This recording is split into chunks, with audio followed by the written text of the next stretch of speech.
Good day everyone, welcome back to our channel and welcome to another video where in today's one we're taking a look at Vinted and I'll be explaining to you guys how can you make postage or how can you add postage settings onto your Vinted profile. So let's jump right into it.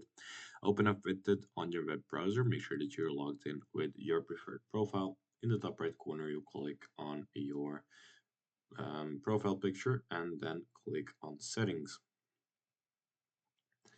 On the left hand side of the screen, choose Postage. And to start with Postage, you will add your shipping address right here. And down here, you will select the postage or delivery options that you would like to be there.